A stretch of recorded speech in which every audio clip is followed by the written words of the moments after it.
Today, vibes are back on the menu as West Ham take Leicester to the woodshed. The tables turn as the Manchester clubs flip-flop results from last week. Liverpool and Tottenham keep rolling in one sad London derby. We got all the recaps for the wins, losses, and even the first draws of the season from this past match day. We also look ahead to match day 3 with the piece de resistance, that is Liverpool Chelsea, right here on the Premiership Perusal podcast. Manchester City are still alive here. Balotelli, Aguero! Back, Fuchs. And the ball in behind Damian Vardy! It's 11! It's heaven for Jamie Vardy! You are an ostrich. Well, your head must be in the sand. Is your head in the sand? Are you flexible enough to get your head in the sand? Now the fans are shouting every week, Louis van Gaal's army! Louis van Gaal's army! Feet after a fabulous start, the game just got away from you there. I have nothing to say. Nothing to say about the game at all. Drama from day one! This is the league we want to watch!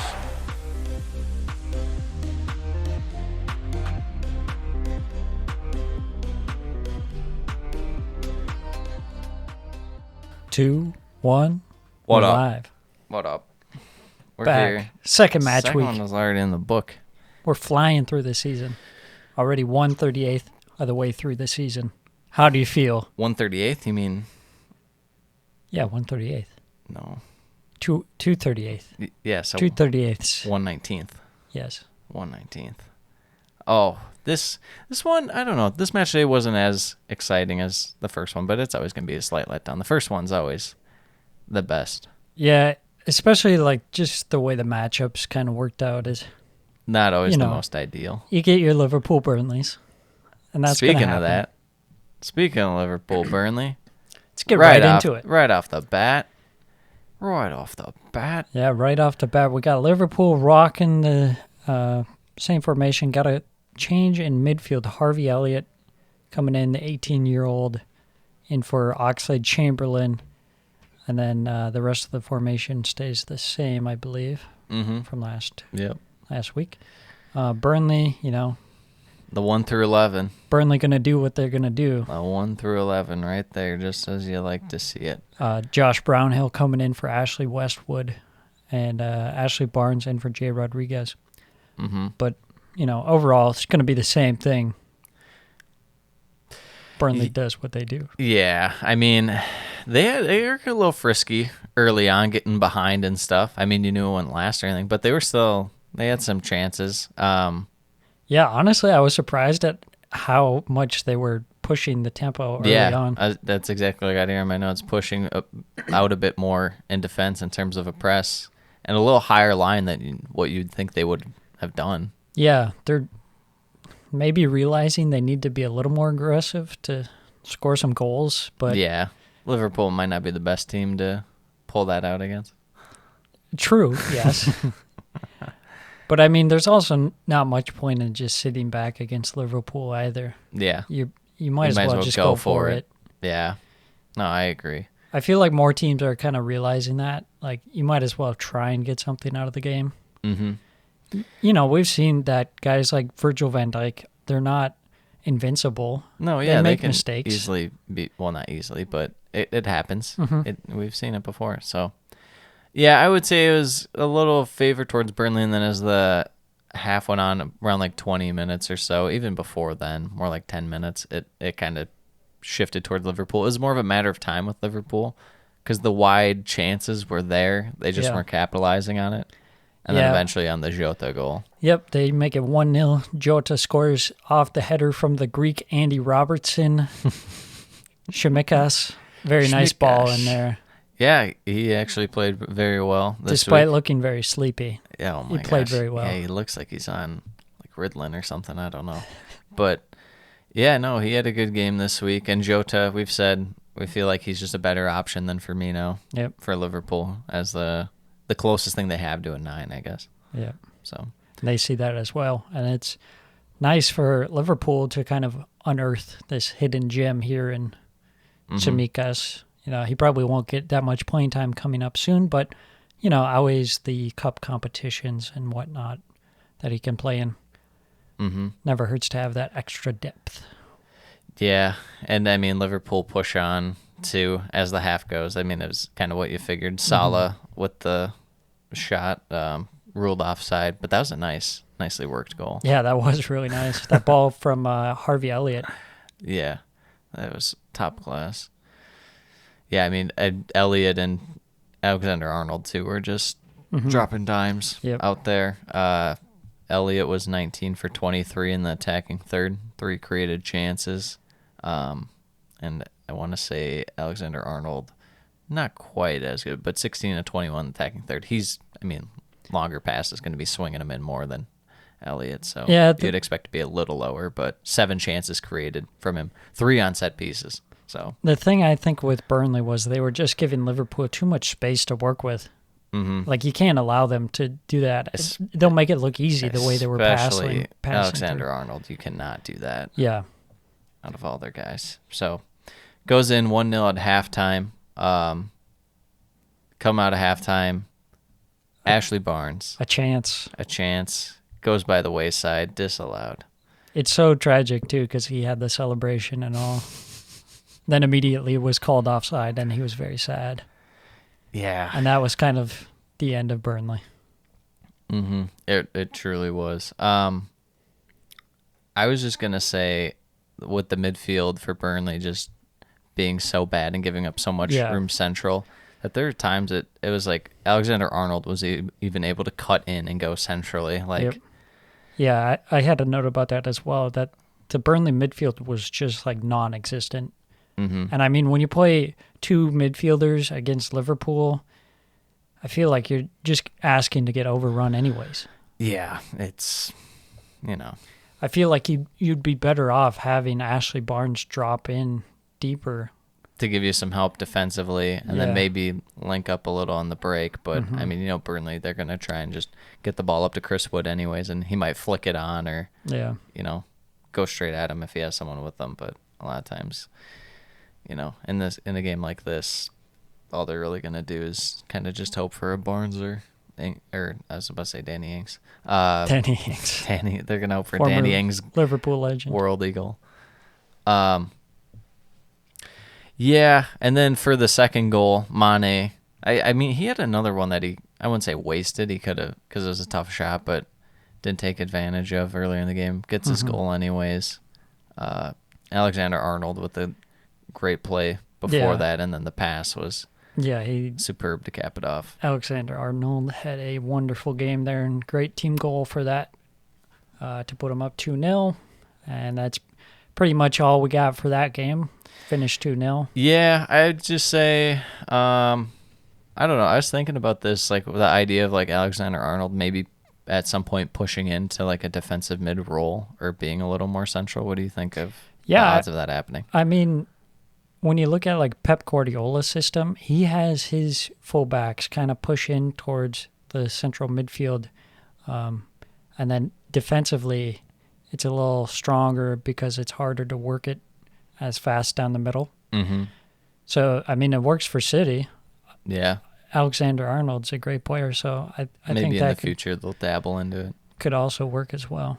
It's just kind of this modern football is the positions aren't as set as you have to be a little more versatile rather than be locked in to one specific role. And we know that Alexander-Arnold has a great passing range. So he can spray the ball all over the field.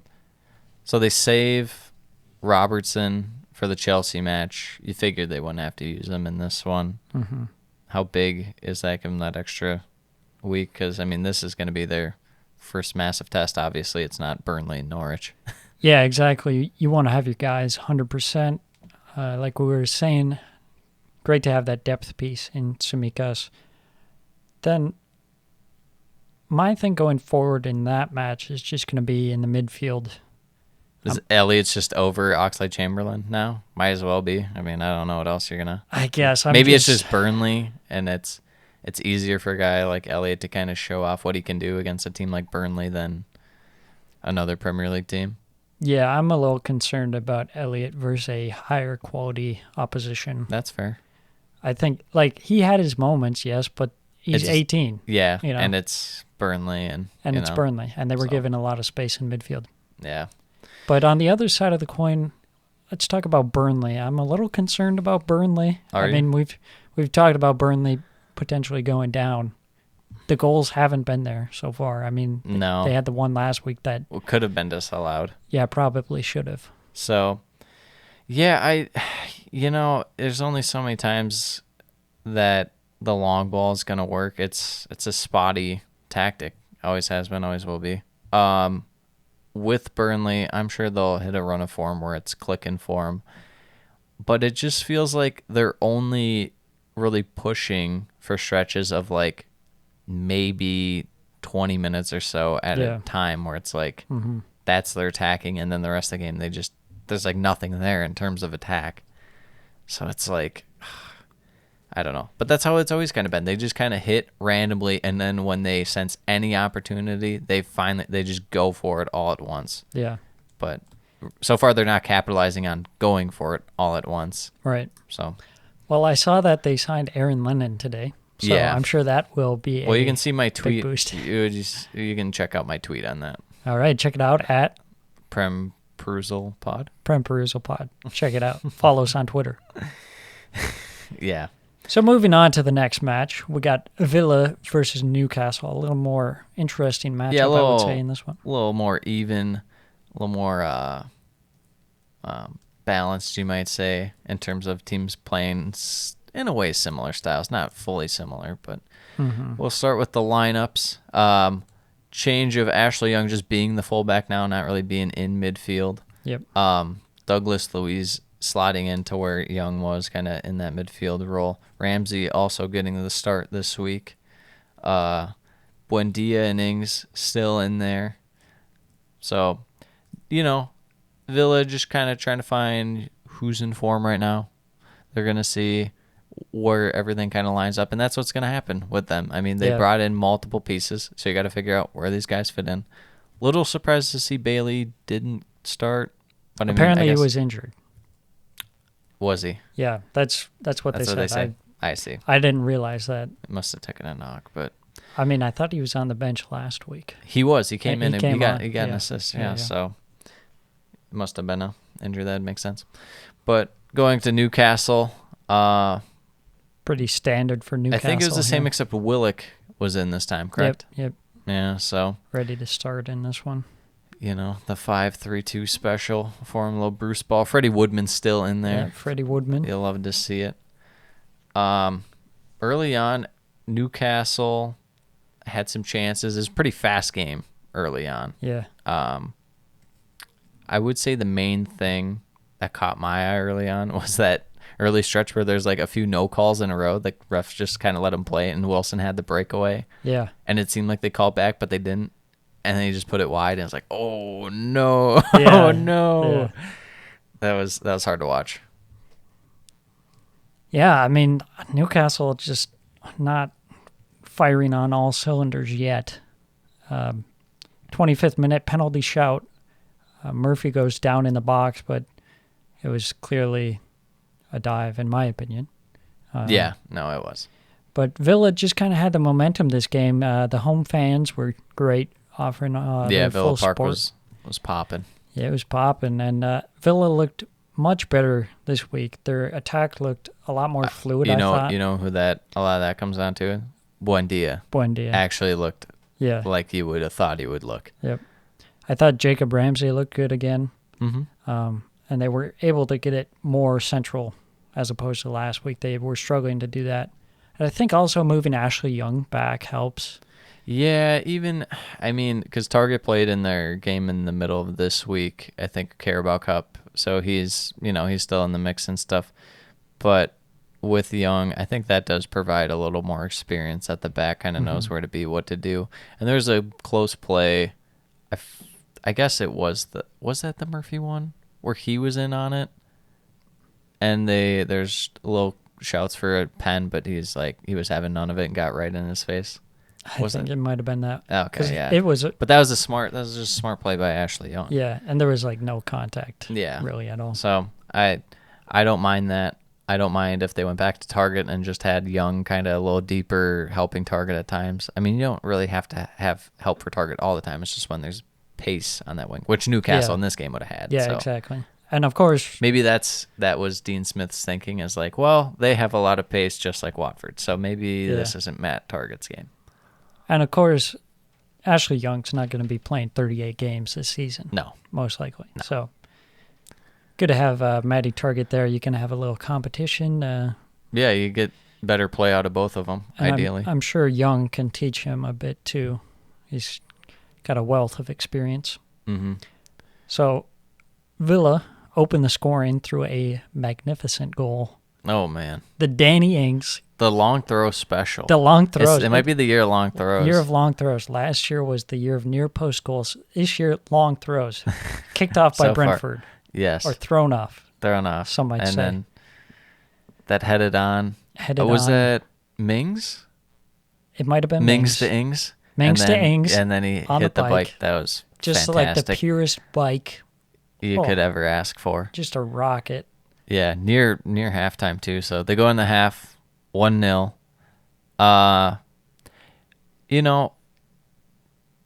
There wasn't much going on after half. I didn't like how Newcastle was so deep in their own third. I get that's kind of what they do. They sit back. But it felt like there was more of a chance for them to kind of push up a little bit, which they're doing earlier in the game. Yeah. But it felt like when Villa was on the ball, they were just absolutely like everyone back. Didn't really care much for that. But 58th minute, calls for handball. Lascelles. Looked pretty clear to me. Yeah. Pretty cut and dry. Mm-hmm. No arguing about that. The only arguing is who's going to take the pen. They let El Ghazi take it over Danny Ings. So they let Ings take the one he wins last week. This week, going to let El Ghazi take it. Takes it. Next penalty. Well, El Ghazi has yet to miss a penalty for Villa. Yes. I think that's 6 for 6. So can't argue with those numbers. True. And then a little bit farther into this game, we got a very questionable challenge by Emi Martinez just running out. That was amazing. Trying to sweep up the ball, completely misses the ball, and takes out Callum Wilson. Mm-hmm. Clear penalty, but wait, it's offside. He was offside. That was Emi Martinez was probably like, whew. Yeah, wiped in the brow. Because that was really bad. That was like, that's got to be like one of the first times I've seen him make that clear of a mistake. Cause he's normally so good. Sound. Yeah, I agree.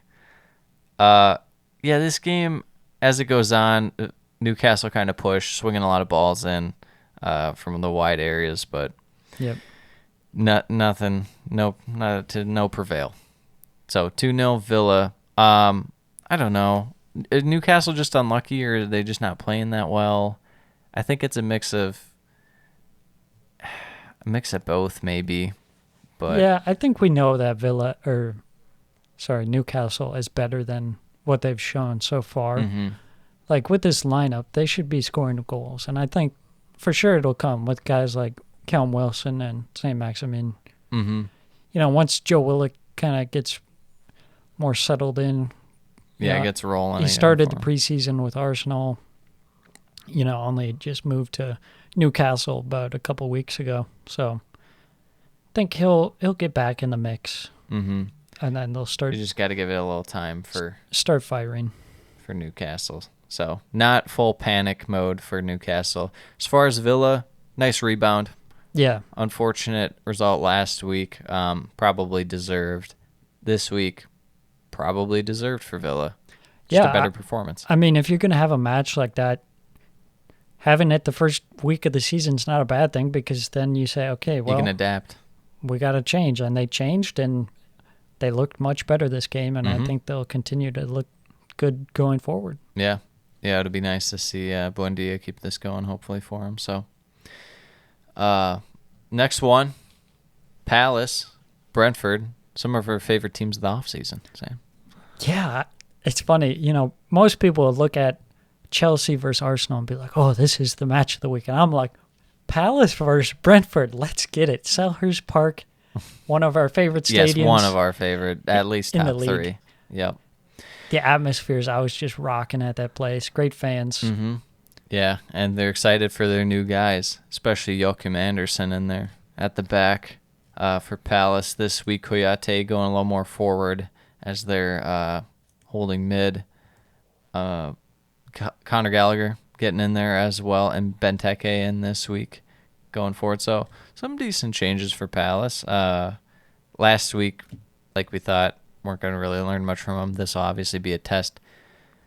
As far as Brentford, were there any changes? Did Rico Henry play against Arsenal? I don't believe so. Yeah, he did. He did? Okay.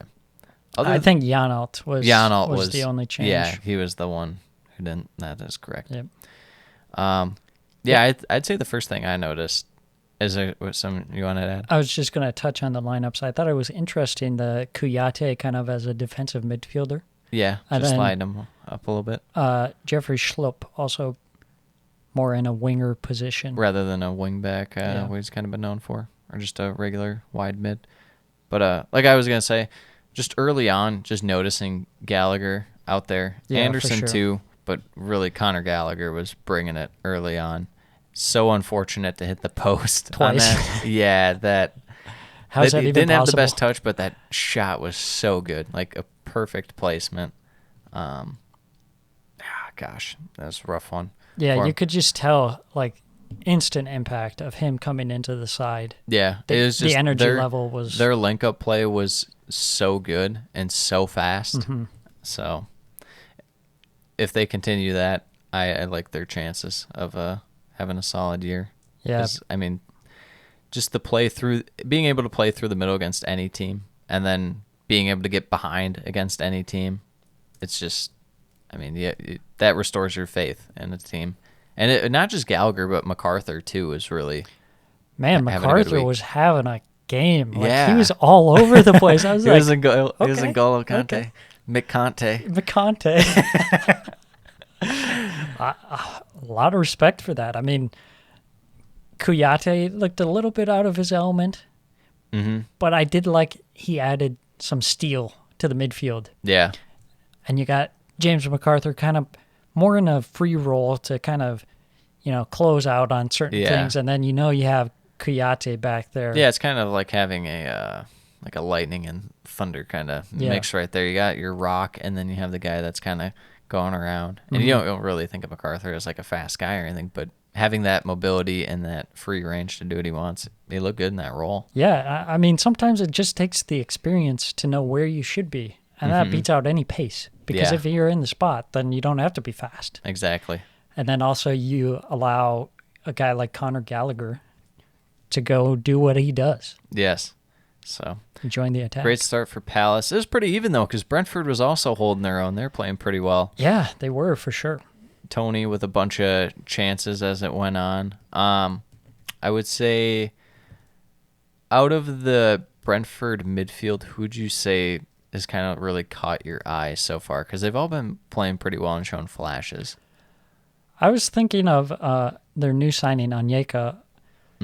That's what I was thinking too. Interesting because it's funny, this season has kind of been the season where the referee changes have been made, where they're a little more lenient on falls and stuff. Yeah. And that suits his game because he's very aggressive. Yes. So you could see him in this game just Trucking. tackling guys all over the He is place. taking people out.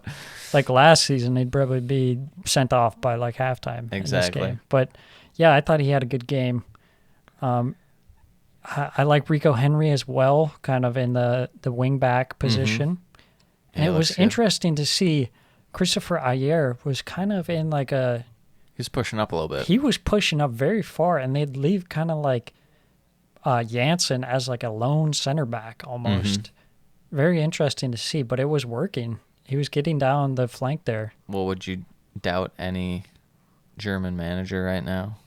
No, No, you can't. but I think he's Danish. But Thomas Frank? Isn't he German?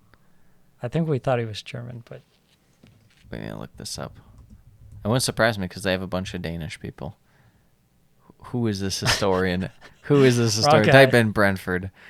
Thomas Frank, the author. He is Danish. He is Danish. How about that? We're sorry, Danes, for that misunderstanding. Yes. Well, getting back to the game, 0-0 at half. Both teams kind of having their chances. I felt Tony could have maybe taken one of the chances. Yeah, there were maybe one or two where I think there was one specifically that was a header that I think he was kind of had a free header and he could have done more with. Overall, I thought there weren't too many clear-cut chances. No, I wouldn't say that there's like any, just maybe besides the Gallagher one, like clear-cut. But yeah, it was more of like a game of half chances, and ultimately neither team was able to convert. to take them. And it was kind of this battle of the midfield, which I thought was very interesting, because a lot of games you see, it'll be like a Liverpool versus a Burnley, and Liverpool will push back Burnley a lot. Yeah. And this was kind of just like constant, back and forth, pushing in at the midfield and clashing, and I thought that was a really interesting dynamic there. Yeah, I like how quick. I was just impressed in general by Brentford, but I just really liked how quick they're able to get the ball to Tony and Mbeumo. Yeah. Mbeumo. But I would say Palace probably had the best chance in the first half, but Brentford had a few better chances. Not better than that one chance, but more quantity. Yeah. So coming out of the half, it was pretty much the same. It was kind of very similar the entire time. The one thing I tried to pay attention to more in the second half was the Palace defense and how they were holding up, because at times it was more of a bend, don't break for Palace. And I felt in the second half they were a little stronger, a little better. They weren't giving up quite as much. So yeah, in the first half they were kind of giving away some sloppy fouls around the box. Yeah. Luckily they didn't get punished for their sake. Yeah. Like Tyrek Mitchell, he had a foul that was in a dangerous area. Yes. I think Anderson had one. So yeah, just kind of getting that chemistry between those guys and figuring that situation that dynamic out will only help them as they push. Yeah, but it ends up going 0-0, so no 0-0. chances taken, but nothing wrong with that. I'm fine with a 0-0 where there's at least stuff going on. Yeah, absolutely. I mean, that's the thing. 0-0s aren't always terrible matches. This was a very interesting match, and I think it was fair that each team got a point. Yeah, I would say this was a fair result. So looking forward, as far as that, just the outlook in general, positives for both teams. First off, Brentford getting a result in the first game, and I guess not getting the most ideal result in the second game, but a point's a point away at a Premier League side. Yeah, I mean, especially Palace away, not the easiest place to go. No. For sure. And they have some good talent coming in. So 4 points out of the first two matches, that's a great start for Brentford. And as far as Palace, throw the first game away, you look at this, you see that there's some chances. There's been talks that they may still bring in a striker in the window. That would be massive for them. If they're able to do that, you got to be feeling really good about Palace. Yeah, I saw some rumors today, actually. Eddie Nketiah for £11 million. Oh, yeah. Not sure that's the guy to fix your All scoring they problems. need is a tap-in.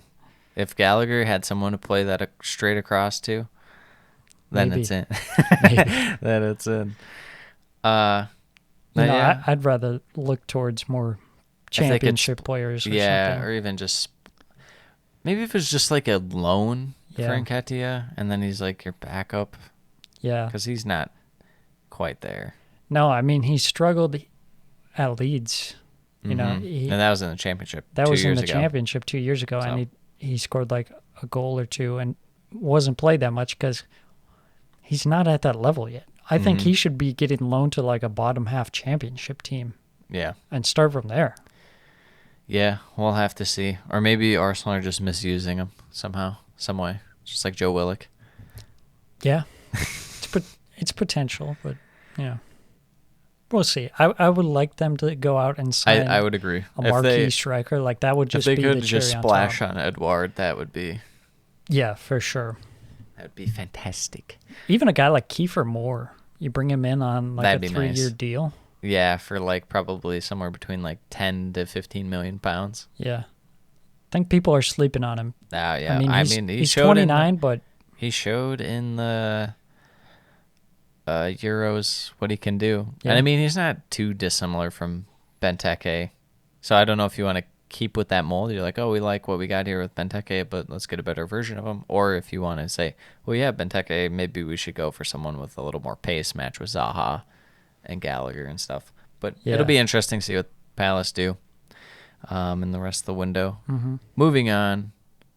Solid little game here. Leeds Everton. yeah, Leeds versus Everton. Got some changes here for Leeds. Mr. Phillips. Calvin Phillips comes into the team. Junior Firpo gets the start. And then everything else is the same, I believe. Mm-hmm. No Mr. Koch this week. No Mr. Koch, the German. He had to take a break. In terms of, not Liverpool, Everton, Yerry Mina starts for Holgate. Iwobi replaces Townsend. I was a little surprised on that one. Yeah, I like last week's lineup better. Not like I'm willing to die on that hill, but Yeah. I like it marginally better. I mean, we kind of make fun of Townsend, but I think he's better than Iwobi. But Iwobi right now is he's showing flashes. Not 40 million pound flashes, but he's had a moment or two for Everton. You're a little too optimistic for my liking on Iwobi. Well, you're the Arsenal expert, so I'll go with what you say. So getting off to the start here. Leeds, kind of different than their first match. They got off to a good start.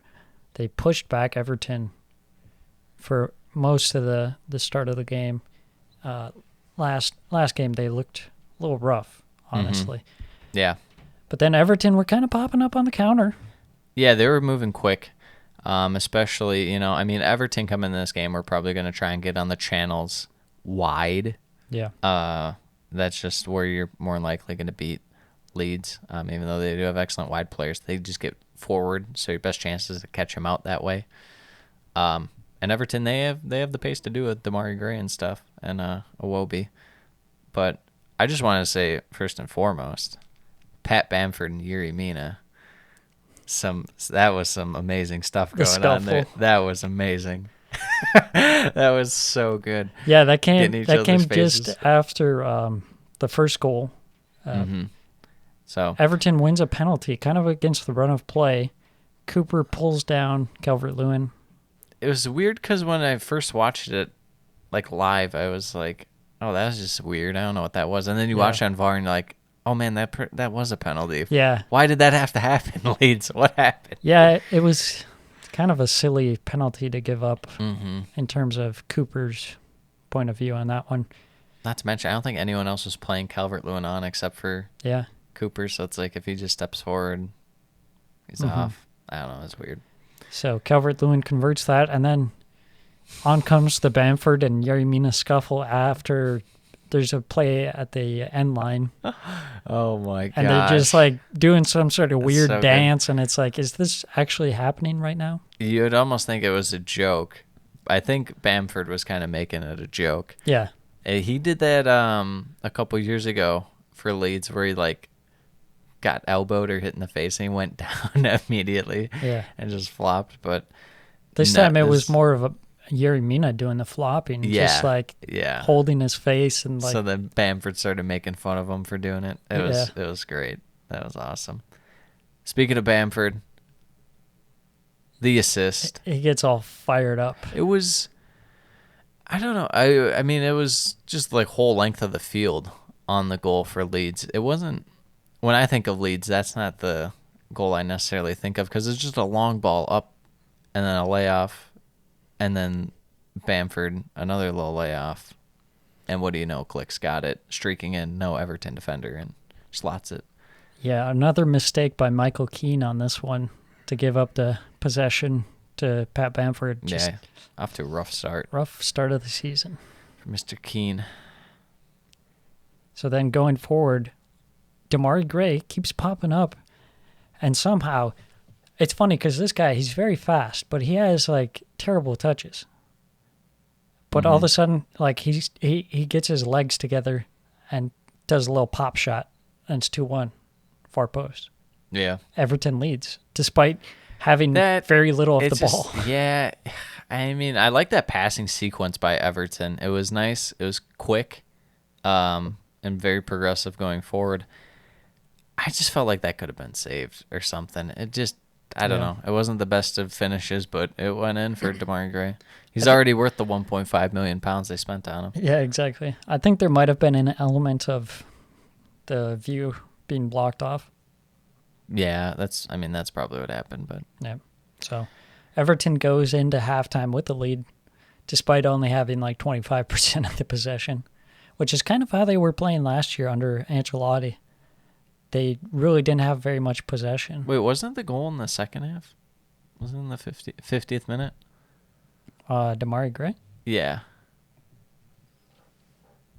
Quick research here. Jamie, pull that up.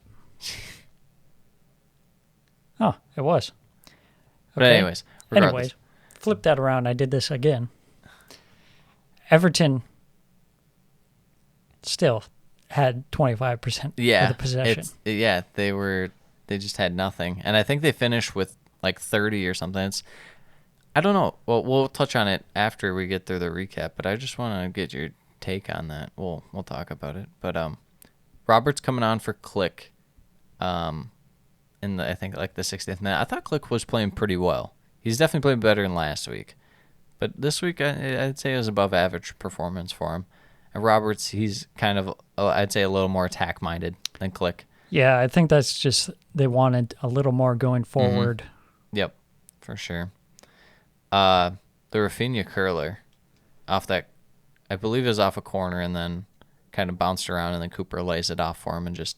Yeah, that was a beauty of a goal. That was nice. Much better performance from him this game. Which you would expect. I mean, he'll get it going. He's a tremendous player. Yep, for sure. You just got to get him the chances. Most of the offense was going through him for the Leeds perspective. Mm-hmm. Finishes 2-2 draw.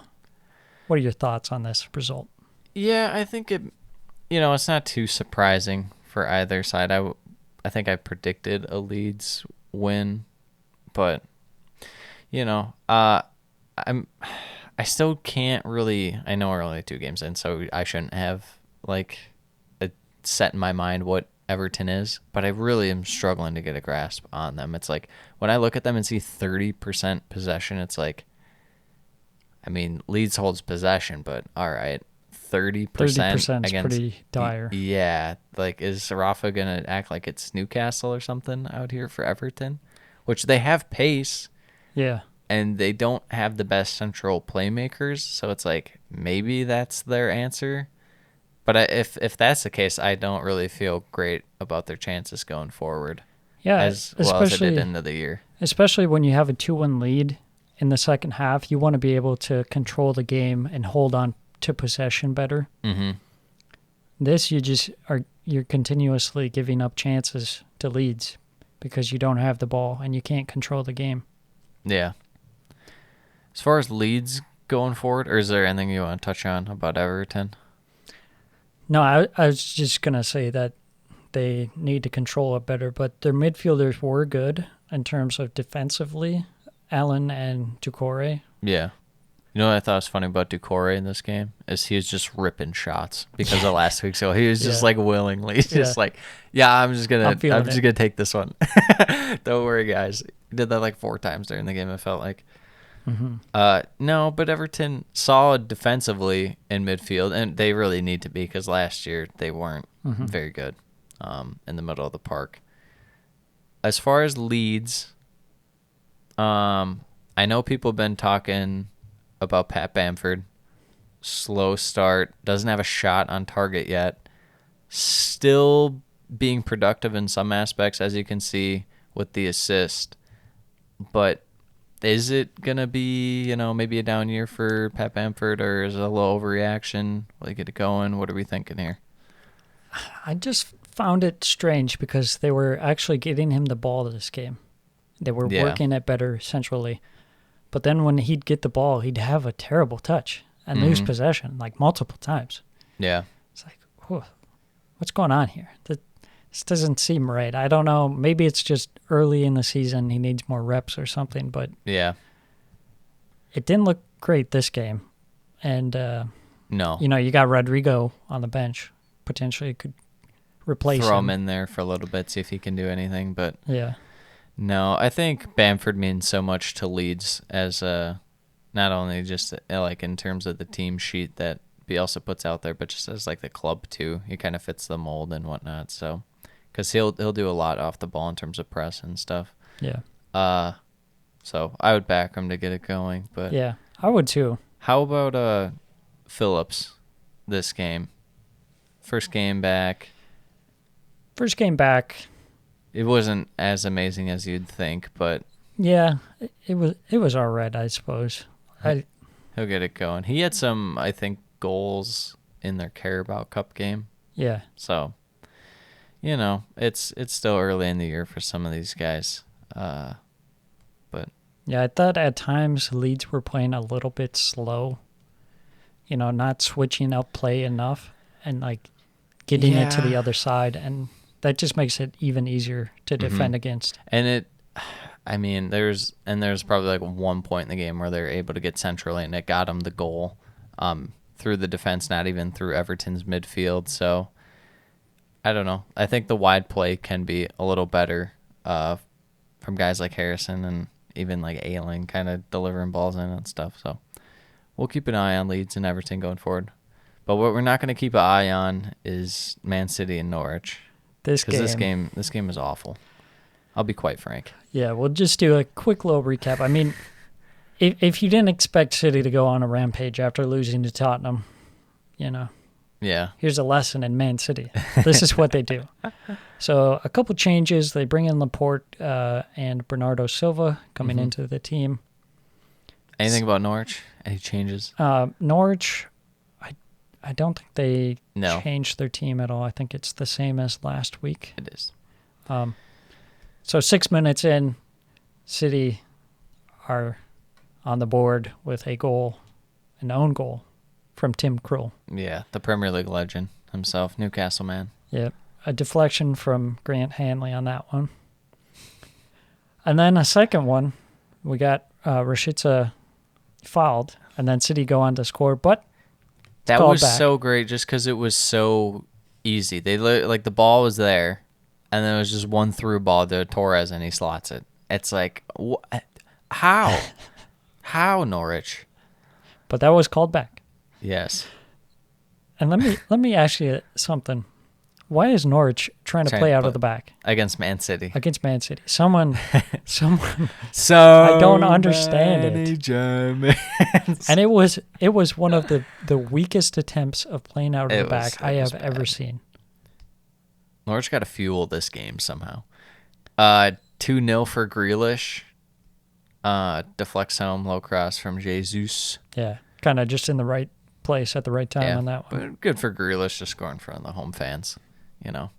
Laporte getting one as well. I don't know. They weren't even like as well as like Man City trying to be like perfect and stuff.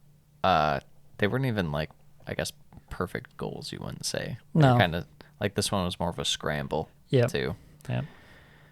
Sterling for 4 from Jesus. Mahrez also getting in on the action. I mean, we talked about it going in, or the end of last pod, where it's like, will this be the first 5-0 game? Me and Sam always set this mark of who wins by 5 first. It's usually Man City It's against usually- a relegated. Yeah. And we're like, maybe not. And then it's like, oh, yeah, no, it is. Yeah, No, I said it is. 4-0. Yeah, we said 4. We'll say, nah, they don't get quite to 5. It got to 5. They got to 5. I mean, this just shows the excellence of City's system. And you can play for perfection against a team like Norwich, but it's like you're not going to do it every game. Yeah. So, And it's not going to be the most entertaining thing to watch either. no, trying to walk the ball into the net never Yeah. really is. So, There was only one takeaway I took away from this match was Gabriel Jesus playing more as a winger in this match. rather than a 9. And he looked really good. But it's against Norwich, so Yeah. Well, when you don't need him to shoot, it'll probably be better. Yeah, he was doing good at putting balls into the box and working down that right-hand flank with Kyle Walker. Let's just touch on it real quick because today it's all but confirmed. It seems like they're going to be getting the man CR7. Ronaldo has made the switch to the blue side of Manchester. How does this fit? Is he just, they're going to go with him as a 9 and they're Yeah, just plugging him in probably. right away? I guess. I don't know. It seems like so unnecessary. It seems so strange. But who else is going to pay to have Ronaldo at like 36? 6. Yeah. I don't know. I think it'll be a good signing for City because it'll bring a different dynamic. I just wonder how they accumulate him and how much he plays in the Premier League because clearly it's going to be about getting the UCL for him and for Pep and for City in general. I feel like he's not really that much of a Pep kind of player. No, he's really not. He's like way more selfish. And Yeah. Pep's going to be like, no, pass backwards. And he's like, Ronaldo just taking shots. Yeah. So is he the free kick guy now? Oh, God. Over De Bruyne? Is he taking free kicks over De Bruyne? De Bruyne, unlucky mate. That's, and that's one thing we didn't even talk about in this game. They didn't have De Bruyne. Yeah, didn't So need it's him. like, yeah, when you can drop 5-0 on a team. Yeah. As far as Norwich goes, on to the next one, Norwich. Hopefully you pick up some points before it gets too late, before it's like, oh, we're already relegating it. It's December. So Yeah. get going on that, Norwich. Yeah, they're going to have to I want to win see some the Greek guy get a little more involved in the Premier League action because he played in the Carabao Cup and he had a good showing. Same as Sargent. So they're going to have to get some of these younger guys going. Yeah, for sure. Yeah. And when they play teams like Watford or something, they're going to have to win. Yeah. Not just draw. You can't Win. just mess around. You got to be You have clinical to, when yeah. you get your chances. Absolutely. Speaking of Watford, Speaking of Watford, what a transition. Brighton, Watford. The two undefeated big- teams we got here, Brighton versus Watford. This was the big 11:30 game our time. Yes. Main game. The match of the week. Were there any changes for Brighton? I don't believe so. Let's see. I think Or McAllister started. McAllister started and Lallana started. Lallana this time. started. Yes. I think that was it. Yes, I think that was Because- it for. Alzate is not in there. Yeah, no Alzate. As you called for him to sit down, and Graham Potter said, "Okay, Sam, if you say so." Yes, big fan of the pod, Graham Potter. Hello. Yes. To the Watford side, yeah, pretty regular lineup. Lauza was in there this time, and Ken Sema also got in there.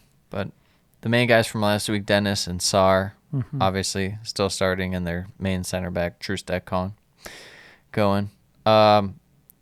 I think we should have known just right off the bat, and I wasn't watching this game live, but if you were watching this game live, you'd just been like, oh, this game's over. Just from the fact Neil Maupay stole the ball and like ran like 20 yards with just right as the game started. It's going to be a wasn't Neil gonna be- Maupay kind of game. It's Neil more Maupay so takeover. more so it's just not a Watford game.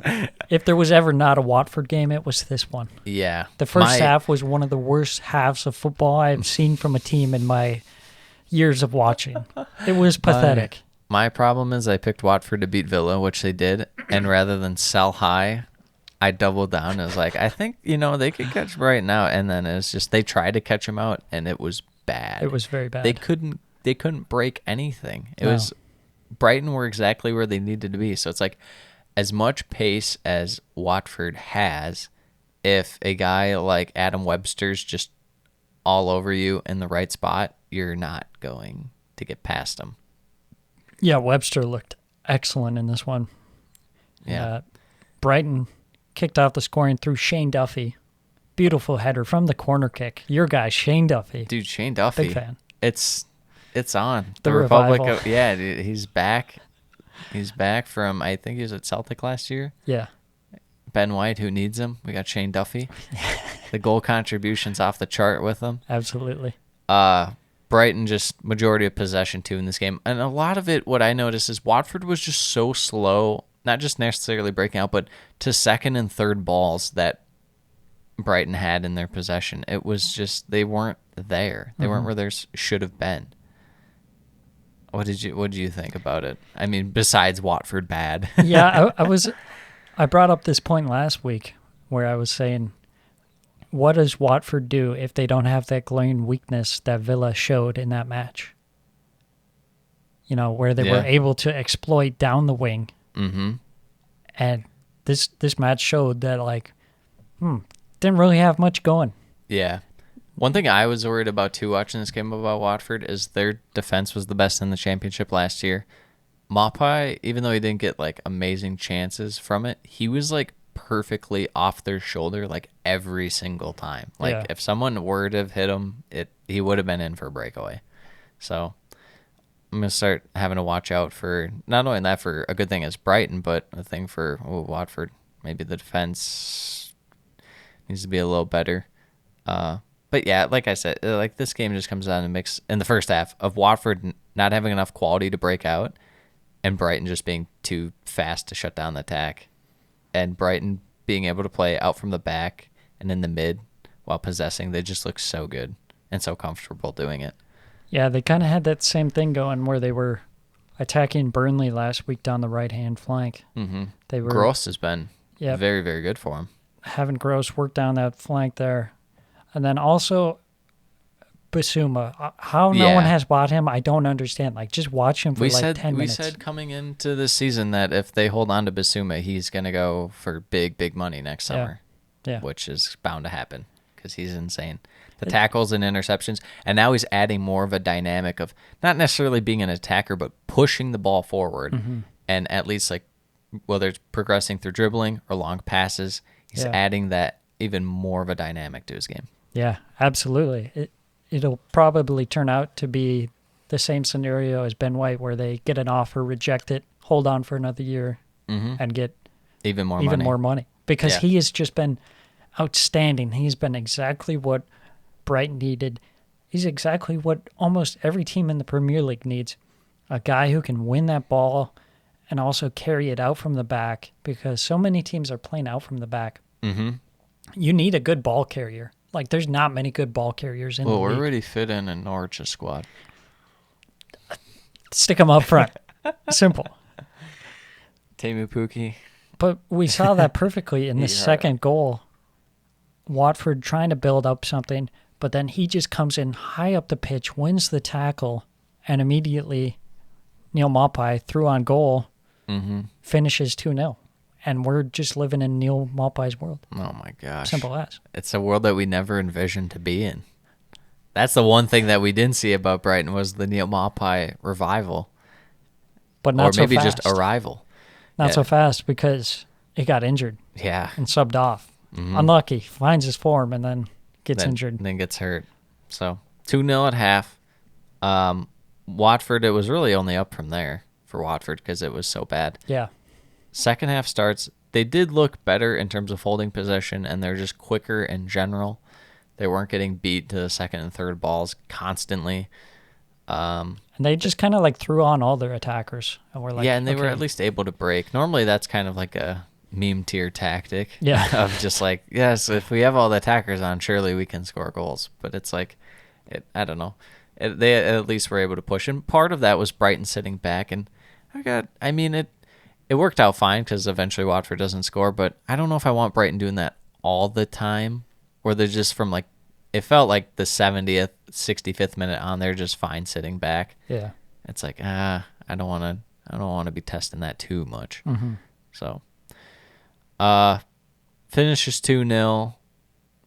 Discussion on behalf. We'll start with Watford first because it might get spicy for Brighton when we're talking about it. Was Matchweek 1 a fluke? Was this more than likely what we're gonna see, or was this one a little more fluky? And Matchweek 1's what we're gonna see. It's a good question. It's a very good question. I think I'm gonna give a cop-out answer, but so I'll let you go first. I'll take the harsh route. I'm gonna say week 1 was a fluke. They were riding high. Yep. But it's not gonna happen every week. And we saw the rough side of Watford. Mm-hmm. And a manager like Chisco Munoz or Munoz. He's so awesome. I'm a little concerned. He won the Georgian Yeah. League. So he's going to win the Premier League. I don't know where that ranks in like the World League rankings, but It's probably like third or fourth behind. It's like MLS 1, yes. Australian League 2nd, Mm-hmm. Premier League 3rd, and then the Georgian League 4th. Wow, no Chinese. Super League. Super They're League. 6th. Damn. They're 6th. Ouch. I would say it won't be as bad as the first half of this week, but I would say a mix of the second half of the Villa game and a mix of the second half of this Brighton game. It's going to be somewhere in between there, I think, for him, where it's just like uninspiring, but it still might be enough to get them results and keep them up. I wouldn't be shocked by it. I'm also concerned about the defense.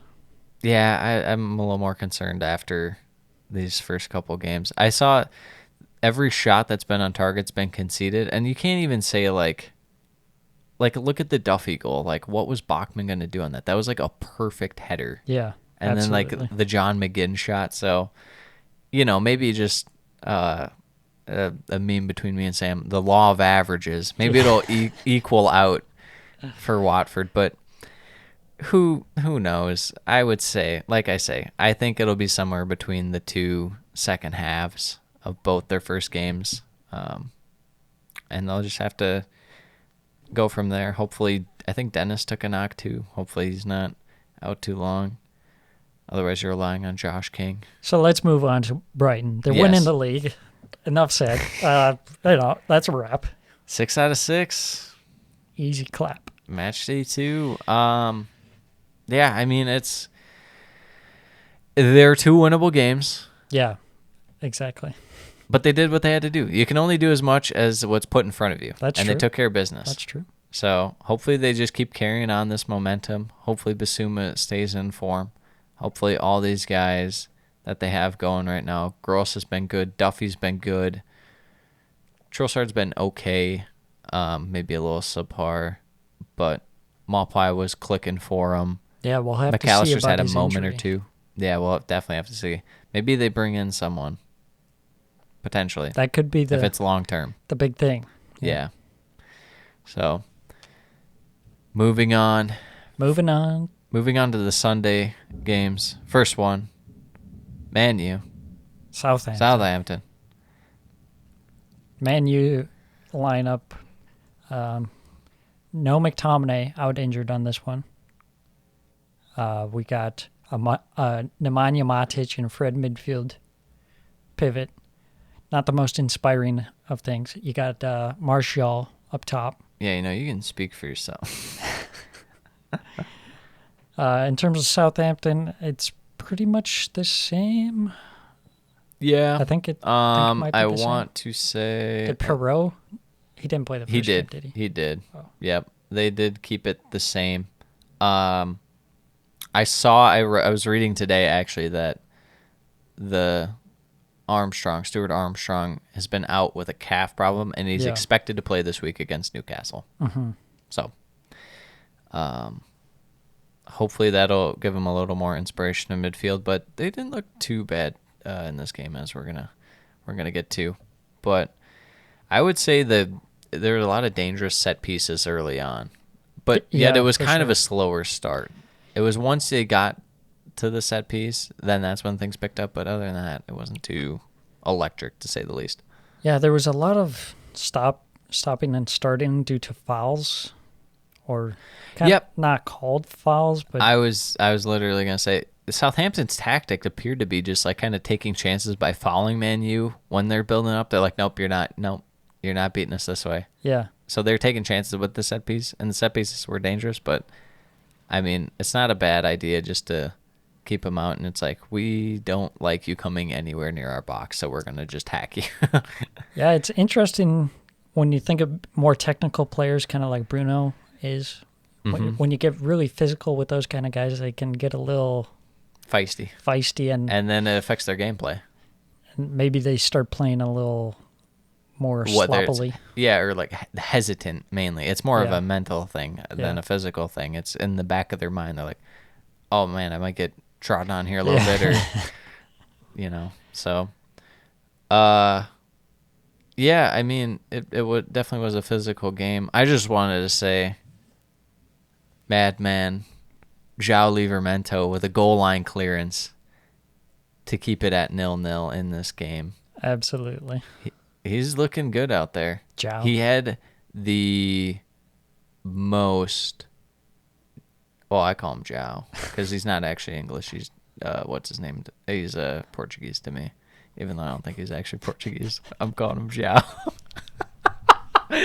Better change your name now. You're João. Yes. Every Portuguese guy is João to me. But no, he looks so good, I thought. Yep, great pickup there from Chelsea. But as the half went on, I thought, man, you looked a little better in terms of breaking quicker. And that was more, I guess, like start of the second half. But even towards the end of the first half, I thought they're looking all right in terms of that. What were you thinking about Man U's attack while you were watching this? Yeah, it looked decent at times. They were getting into some dangerous areas and then mostly getting fouled and then unable to convert on the set pieces. You know what I was going to say is Martial was getting in like the perfect spots and then just somehow like couldn't do anything with the ball. Yeah, exactly. I didn't know I was watching. I was like, man, they really should have either Greenwood more forward in Martial's spot, or they should just put Sancho on. But the first goal, controversial. I didn't think it was that controversial. I mean, with the way they're reffing now, that's not a foul. I thought it was perfectly fine. I mean, it was like a shoulder to shoulder on Fred. Yeah, but nice. Or wasn't on Bruno? Oh yeah, it was on Bruno. Yes, the goal was a deflection off of Fred. Yes, the goal. Yeah, yep. Nice little passing sequence, and then Shea Adams with the shot that's going wide off Fred's boot, bottom corner. Yeah, I think it's a good time to talk about the refereeing so far. What are your thoughts on the refereeing? I prefer this a little more just because I think it's more inclined to make players be honest and not necessarily just look to dive all the time. And sometimes you're going to get some overreaction calls where it's like, whoa, how did you not call that and stuff like that. But it's like, I'd rather have that than guys diving all over the place and stuff, especially when they're not getting punished with yellow cards for diving. So yeah, it's kind of like you'd rather have them miss an actual fall than have them call something that wasn't a foul at all. Yeah. And like you say, I prefer it this way. The games seem to flow better when they're not getting all these ticky-tacky fouls being called. I'd agree. Especially teams like City and stuff like that. City, Liverpool, teams like that. And I feel like it almost even levels out the playing field in a way, because it gives teams like Southampton an option to play physical, and that's kind of their route to victory. Whereas, before, when you're facing a tactically sound team like United, you can't do much in terms of physical presence. You kind of just have to let them do it. Mm-hmm. As opposed to this game, we're seeing Southampton like, no, we're not going to let you get near. We're going to be physical. And ultimately, it ended up with them getting a goal. Yeah, Greenwood. I do think you're talking about the Southampton There goal. needs to be a little adjustment to the VAR. Yeah. In terms of that. But we can talk more about that during the Arsenal-Chelsea game. I'm sure we will. Second half, nothing really happens until the goal, honestly. Greenwood equalizes. Not the best keeping by Mr. McCarthy. Why do we have to keep watching him in net? Someone save us. Someone who's good at being a goalie, go to Southampton, please. Anyone, for our own sake. Please. I don't know. It was kind of back and forth. There weren't like really many clear-cut chances until I think it was like the 70th or 75th minute. That Armstrong play bailed out, or De Gea rather bailed out. Was it Maguire? I think it was Maguire. Yeah, bailed him out. That pass to Armstrong, he is through, just like last week. but he couldn't quite pick the upper 90 like last week. Yeah, instead he shot right at the keeper. Unfortunate Very for Mr. unfortunate. Armstrong. I'm sure next week, if you do the every other week thing, then you'll end up with 19 goals, Armstrong. So score on your clear-cut chance next week. Yes. Finishes 1-1. I would say a fair result. Man U didn't look as inspired as they have towards the end of, well, I guess more middle to end of last year. What do you think? Where do you think it went wrong for them in this game? I think the issue is the Matic-Fred midfield. It's just not good enough. Yeah. Like that's just, you have one or the other, not both. Yeah. That's obviously not their most ideal choice because McTominay came on for a little bit, but you're right, they're resting him.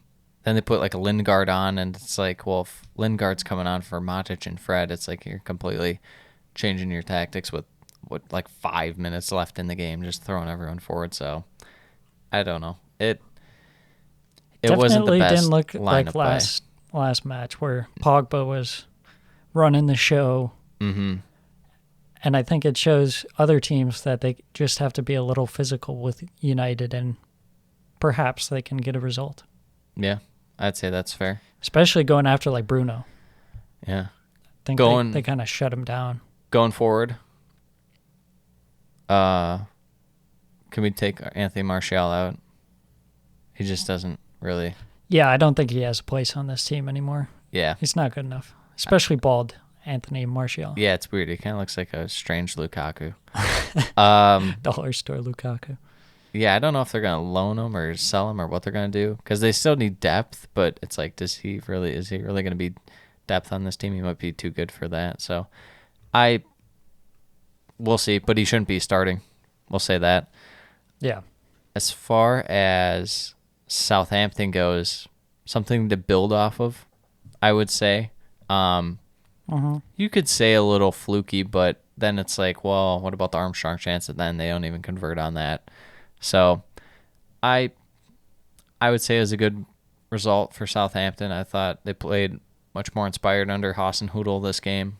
Yeah, for sure. So definitely an improvement over something week one. to build off of, and the other Armstrong coming back, Stu Armstrong. Yeah, that'll be nice to have him. Yeah. They saw our title on the week one podcast, and they're like, okay, no more. No more. We have no problems. Yes. We have 1 point. We have 1 point.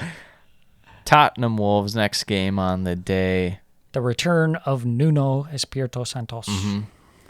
Max Killerman in for Wolves. He's not in last week. At least to start. I don't think he got in. They had Hoover in, right? Yeah, they went with and then they had Marcel Semedo on this one. Oh, that's right. That's right. Yep. Marcel in as well. New little piece there from the previous week. As far as Tottenham goes, they had the same. Yeah, I'm pretty sure it was the same lineup. Looking at it, yeah, no, same lineup. Which, if it ain't broke, don't fix it. You can beat Man City. Might as well play it against Wolves. Yeah, and the biggest thing in terms of the Tottenham lineup is that Kane was on the bench. Mm-hmm. He's back. He's confirmed that he's staying. As far as I think today or yesterday. Yeah, he said, announced it. I'm staying this summer. Mm-hmm. Interesting choice of words. Yes. January? Is he gone? Unlikely, but next summer, it's a good chance. I saw he was asking for $400K a week now. Nice. It's like, I should ask for that. I should too. Especially when you That'd try be and move cool. somewhere else and it doesn't happen, and then you're like, okay, now you pay me more. It's Yes. like, wait, Are you sure? you're not going to go anywhere. Exactly. Early on, I just noticed right away, Wolves' attack is something to watch. It's one of my favorite things to watch so far in this Premier League season. They're just so good at going central, and then at the perfect time, getting it wide and pushing wide, getting in those channels. I mean, there's not always a product, obviously, seeing how we don't have any goals. But the chances are there. It's just a matter of Absolutely taking the chances. But 8th minute or 9th minute thereabouts, a little sloppy defense action there. Dele Alli drags the foot, clipped by Jose Sa. Yeah. Penalty. It was a little bit of a soft one, almost, you can say, but it's like one of those. It was a where smart play by Alli to drag it, because if you're dragging it, then you're going to get the call. Yeah. There's not much in it, but it's one that's going to get called. Mm-hmm. Kind of has to be called. So, yes. Anyways, he steps up, converts 1-0.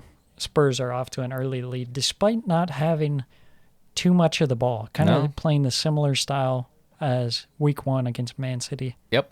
Trying to play on the counterattack through Hunman Sung and Bergwijn. And then also maybe a little Dele Alli mixed in there. Yes.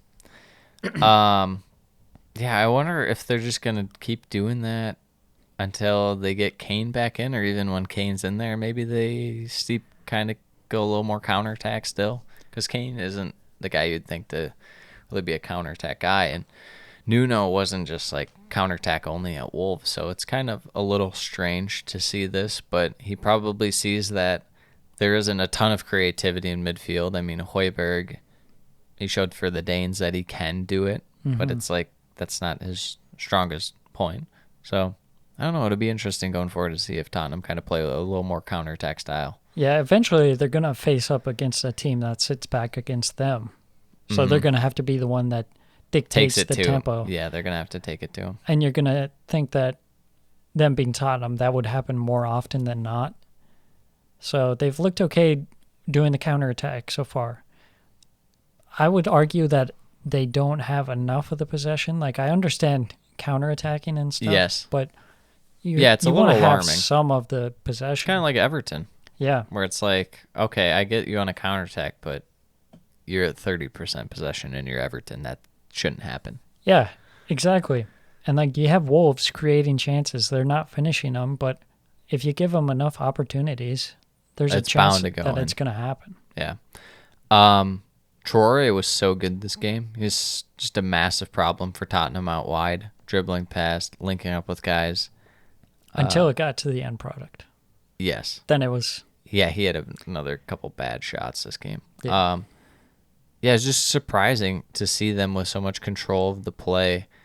And I felt like the 27th minute sequence kind of summed it up, of just a great run, some good link-up passes, and then the finish was just barely off from Jimenez. I think it was like Troy got out wide, went to Moutinho lays it off like edge of the box for Jimenez and takes a rip, and it just goes over the bar. It's like, if that's going in, I mean, Wolves are going to be looking so good. But yeah, like you said, Traore was just terrorizing down that left-hand side, and anytime he came across the defense, like, they just couldn't handle him. Mm-hmm. I just feel like Wolves are playing with a sense of like they have little fear of like losing the ball, and they're not just trying to play perfect. They're trying to use their positioning on the field to get in a better spot, to get a good shot, but they're not looking just for, like with Man City, where they try and walk the ball, and it would seem. Yeah. Wolves, it doesn't seem like they're really trying to do that. And I don't know. It's just very appealing to watch, and I think that it's going to start sooner rather than later getting them results.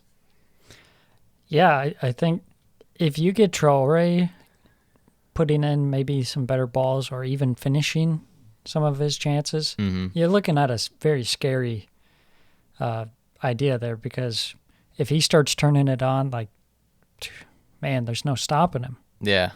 But that's been the key hurdle for him so far, is to go to that next level where he can be not even like a world-class finisher, but like just 10 like goals. Average. Yeah. Because he's below average, I would say. No, he is. He definitely is. That's clearly the chink in his armor, is he's just not a great finisher, but some of these chances are so clear-cut, it's like you got to at least put it on net, man. Mm-hmm. One other thing I want to talk about, part of it's Tottenham's play style, and part of it's just Wolves players were just kind of outshining Tottenham's players in terms of midfield. I thought Ruben Neves was so good this game. Yeah, I thought Neves and Moutinho were just running the midfield so easily, like playing the balls out wide and controlling it in the midfield. They just, like you said, looked way sharper than any of Tottenham's midfield players. Yeah, and that's, I don't know, that's just cause for concern. Sure, Tottenham have got 2 wins and 2 big games. It's just a little, I don't feel great about it going forward. So Yeah, it doesn't seem like a very sustainable method. Mm-hmm. Like, yeah, that's how you want to play against Man City. Is that how you really want to play against Wolves? Yeah. But so 1-0 at half. Wolves clearly the better team, but Tottenham have the result as at that point. And then as the game went on, Traore 1-on-1 with the keep. Right Right at Lloris. So Jose Sa, big save, big double save. Yep, double save. Mm-hmm. Keeping Spurs from extending their lead to 2. And then the defensive kind of just guy you throw out there at the end of a game, Harry Kane, comes on, shuts the door for Tottenham. No, Kane comes on, fans cheering and applauding him. What else are they going to do? I mean, it's, he's their guy. Please stay. Yeah. So, some chances for Wolves as it went on, but nothing too clear cut in terms of amazing chances. So, finishes 1-0. What are your takeaways from each side? Well, 1-0. Tottenham, they did enough, is what I would say, in this match. It was enough. Just barely. Very barely. I mean, it easily could have been like 3-1 to Wolves. Because if Wolves score at that point, They have all the momentum. they have so much momentum, and Tottenham really just, they Are kind already of, reeling. I would say like they probably scored a goal more than what they would be expected to, the way that they played. Yeah. I don't know how it came out in terms of stats-wise, but it definitely seemed like they shouldn't have won that game, but they did. So they have a little more character, I think.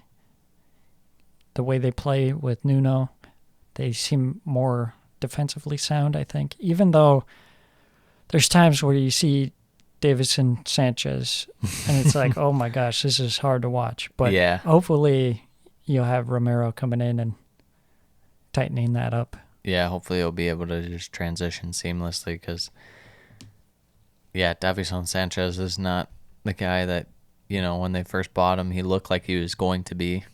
He's just kind of flattened out. But I think as far as Wolves going forward, like I said, this is going to be massive for them to get some results going. As well as you play, as well as it looks, you have to get results.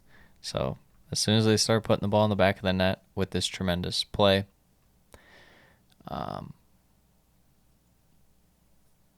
what were you going to say? You had the schedule pulled up. I thought you were going to say something. I mean, coming up, I know they got Man U this week, and then they got Watford after that. So, Man U looked a little vulnerable against Southampton, so we'll see. The Watford game, I would suspect a Wolves win as of now, but, plenty of time. Plenty of time for Wolves. Only 2 games in. The outlook for Wolves is, I would say, better now, even though they have 2 losses, than what I thought going into the season. Yeah, I agree. They've looked better going forward than I expected them to. Mm-hmm. So we'll just have to see kind of how Jimenez, if he can get a foot into the game more so, score a couple goals here, get some momentum. He was out for a while, so yeah, that's match week 2. What are you talking in the about? books. Chelsea, Arsenal, Leicester, West Ham. That is not match week 2 in the books. We got 2 more games. Wait, Arsenal never happened. Oh yeah, they had a bye this week. That's all right. With this one, you want to break down the lineup? Saka finally getting the start. Yeah, Saka gets the start. Gabriel Martinelli moves more into that striker role there. No Balogun. No Balogun in this one. Chelsea replace Chalobah with Reece James. And Yeah, a little different look at the back three there with Christensen, Azpilicueta, and Rudiger, and then Yep. you're moving James a little more forward in the wing-back role. Lukaku, the big man himself, Yep. gets the start. Gets the start alongside Mason Mount and Kai Havertz. Yeah, first 10 was kind of just back and forth. Arsenal kind of flying around the pitch, really putting the pressure on Chelsea.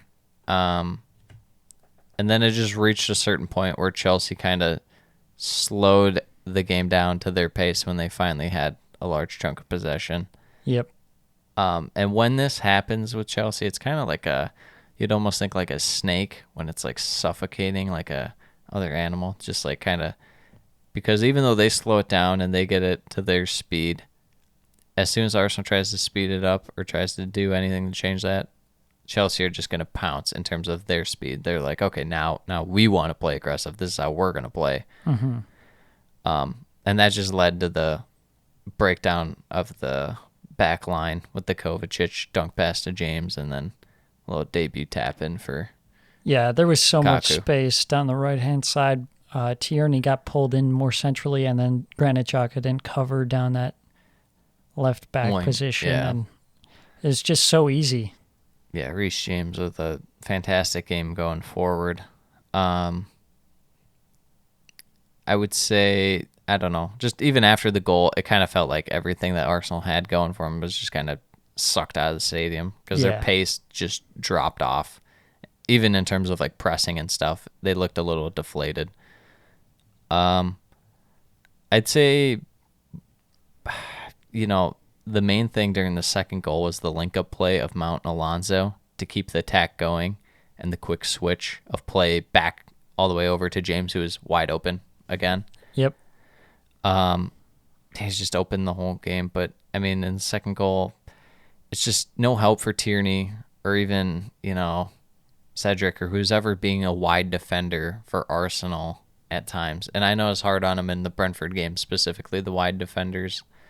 And then even Mari centrally too. But I think at this point you have no choice but to have more help come back to those sides because those guys are just left too exposed. It's not fully on them. Yeah, I think in this one you needed Saka to even come back like way farther back just to help out because it was so exposed, and we needed that tactical change. We needed to see that out of Arteta, that Arsenal were exposed in that area and they should have made a change, but nothing happened. They kept it the same, and then what do you know it, the same thing happens. Exactly. So yeah, Reece James for 2-0. Right before half, penalty shout. Saka clipped by James. It kind of just ran into each other. Little tangle. We know what you're going to say. And you're talking about VAR. And what are your you going to complaints of say? the VAR. I would say that there's a case for both. I'm not as adamant about either side. You can make a case either way. I think it's a clear-cut penalty all day, especially that Reece James is behind. I think that just kind of seals the deal that like any contact there is going to be called a penalty. Yeah, I think the thing with why it wasn't is it was viewed kind of just a mix-up because it's the legs. He's not lunging for the ball or anything. They're both just running, but there is clearly contact, but it's just how the ref is going to perceive it. Yeah. The only reason that you're wrong is because Tim Howard also was in agreement with you on that one. That's why. Exactly. You got to go with the Chad gray area. I don't know. It could go either way. But then it goes to VAR, and they stick with the call on the field. This is where my problem is, because to me, this is a clear and obvious penalty, clear and obvious error in the refereeing. But I think VAR, they want to be like, out of the spotlight, and like they're just like, okay, whatever the ref calls on the field, that's what we're going with. Yeah. That's fair. I mean, there probably is something to that in terms of the refs and the whole VAR system kind of like backing the refs. Because if VAR's just clearly pointing out how wrong guys are all the time, it's going to be kind of a bad look for the refs, and they're going to be second guessing themselves. But you got to call what you got to call. I think too with these where it's a gray area one, if it's not 1,000% because you could probably say that, you think it's clear-cut, but I don't think it's clear-cut. If that's the case, and there's other people that don't think it's clear-cut, I don't It seemed know how like you the say that. majority of people online were thinking that it was a penalty. Well, people online are crazy. That is true. People online are crazy. I just think that there needs to be that possibility where VAR will step in. I just don't see him actually stepping in. I mean, I do prefer it this way, that they're less likely to step in and kind of nitpick. But them overruling the ref. But there does need to be times where it does happen. Not all the time, but just that it's possible that it can happen. Yes. So 2-0 into half. Second half, Arsenal kind of had a little bit going for them. They couldn't really fully break out, whether it's a mix of just they couldn't really get the link-up play sorted, or Chelsea actually would just like follow them, or there's always just something they weren't able to break. I just want to get your take first off, play style in the second half, and then the subs. Aubameyang coming on, Tavares coming on, Balogun coming on. What are your thoughts on those guys? How they looked? What would you have done? Yeah, I like the way that they played more in the second half. I mean, they at least showed effort throughout the whole match. They kept pushing for a goal, up until the final whistle. It wasn't the best, but yeah, bringing on Aubameyang, that makes sense. He's kind of the most experienced forward that your team has. Mm-hmm.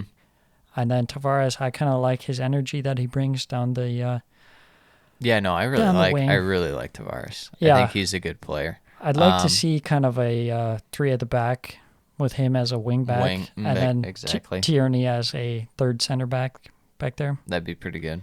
And then Balogun, it's kind of just like that's what you got for attacking options at this point. That's what you got.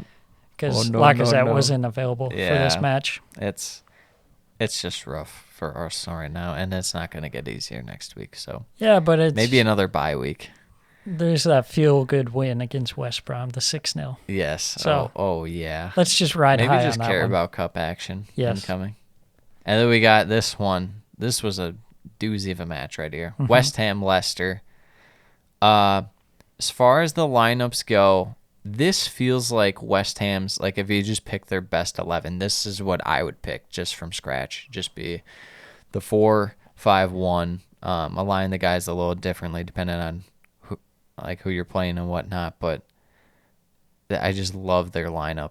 It would be interesting to see when they incorporate Areola for Fabianski. Yeah. I want to see that. Hopefully it's not just injury that makes him do it, but I wouldn't rule that out. As far as Leicester goes, kind of the opposite.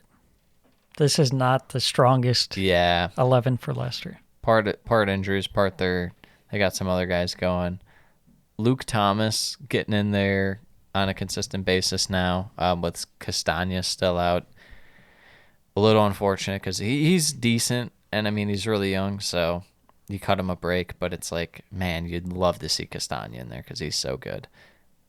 I don't get Ayosi Perez. No, I don't get it. Where's Iheanacho? Yeah, absolutely. I agree 100%.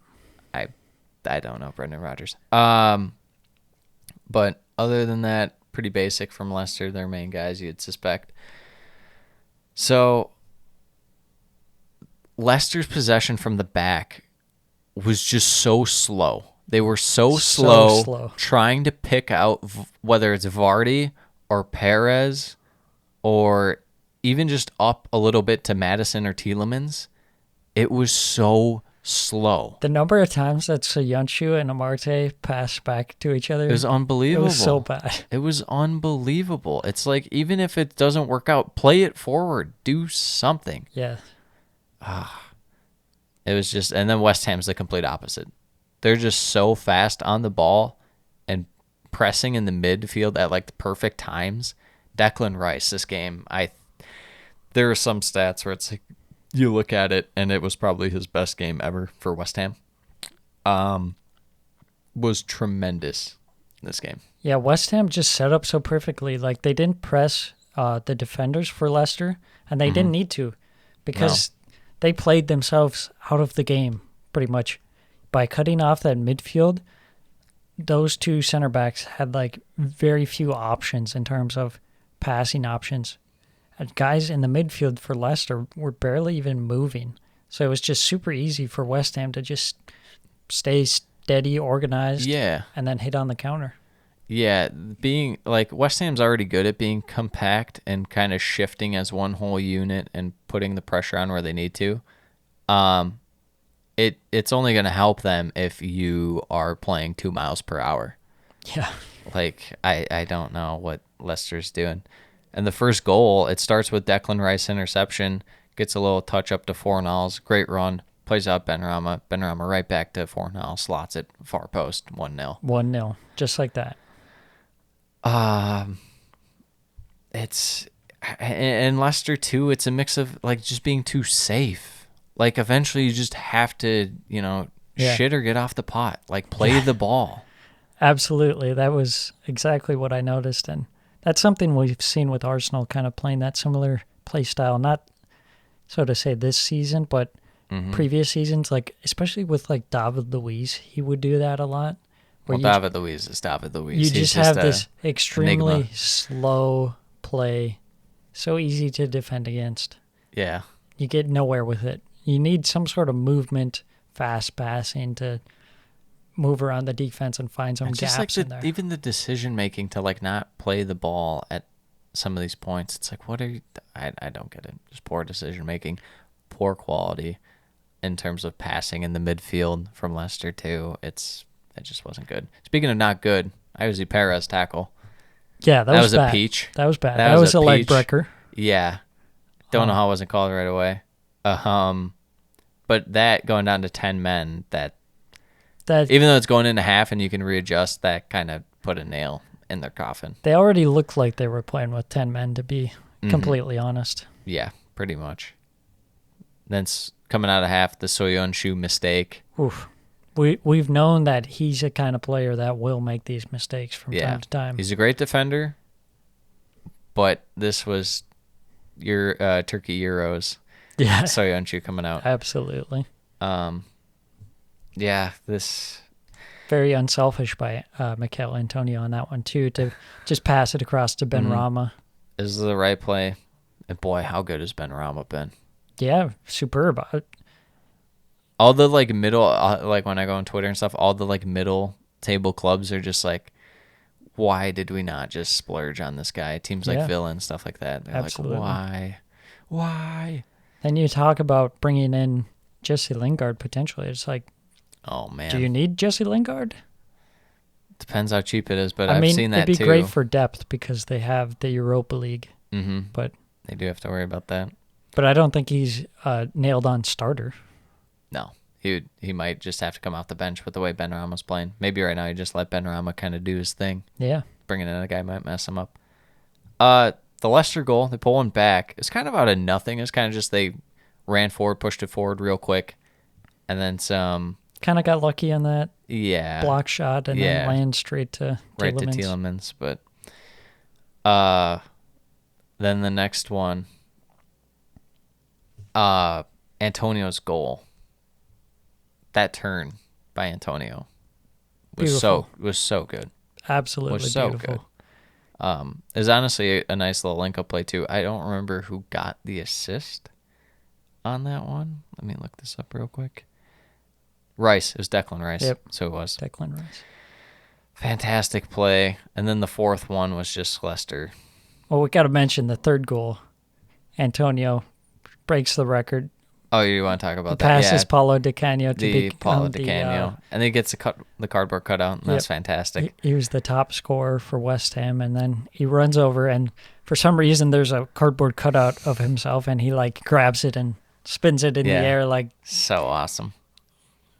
One of those things you're like, well, that's something I never thought I'd see. Yes. And then, like you said, 4-1, just a great solo effort there from Antonio. Kind of to keep pushing on. Yeah. The flick and the turn, and then the finish. Man of the match performance from him. Yeah. Oh my gosh.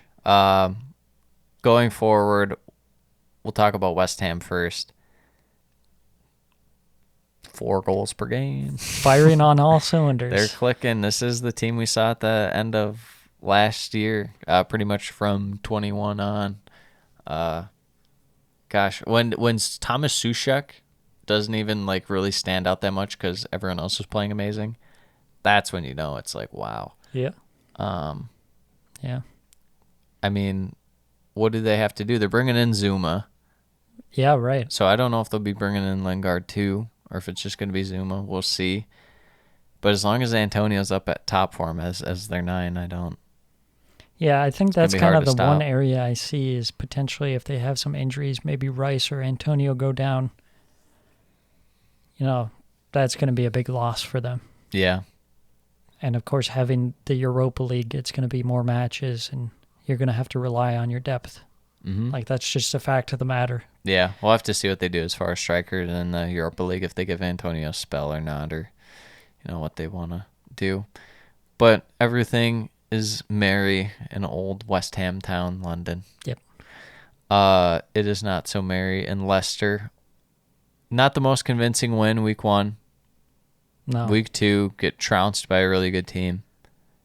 It's not all Iosi Perez, but first and foremost, he's got to be on the bench. They have to be getting Iheanacho in there. They got to go back to that 2-striker formation, which was working so well for him last year. And then they got to sort out their defense, man. Yeah, absolutely. Giving up chances to the Wolves that they didn't convert, and they got lucky for that. They're very fortunate.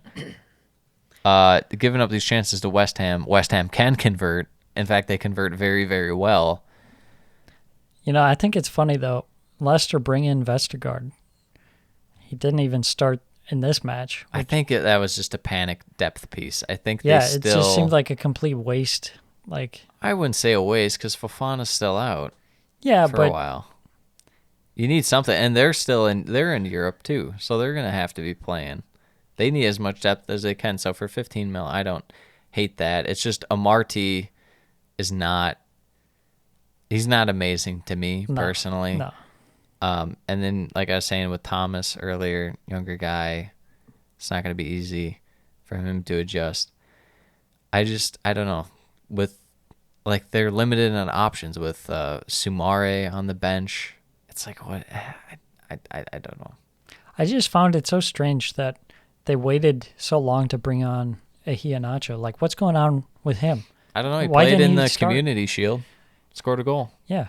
It's So- like you would have thought that they maybe bring him on at halftime or something because, I don't know, it just wasn't looking good. Yeah. Even when he comes back, he'll drop back and get the ball, and then he can pass it up. Yeah, he's not just you throw him up top and you can play him the ball, but Yeah. yeah, unfortunate for Leicester. All right, we got Hank's Team of the Week right here. Let's hear it. Normally I try and go with the perfect kind of layout. This is just honestly 4 defenders, Yeah. So it doesn't make the most sense. Alexander-Arnold, Mings, Duffy, Reece James. Okay. James and Who's your goalkeeper? Oh, I suppose I should have that. I went Lloris, even though, still a clean sheet, big Yeah. win, made some saves. Could have went De Gea just for the save on Armstrong alone, because if they lost to Southampton, that would have been bad. But yeah, James and Alexander-Arnold both right. I don't really care. Normally I would try, but, they both played so well, I couldn't pick one. Midfield, Benrahma, Rice, Bissouma, Neves. A little more defensive-minded, but all 4 of those guys were spectacular this week. And then the 2 strikers up top, Antonio and Lukaku, both excellent. Good team. So, moving on.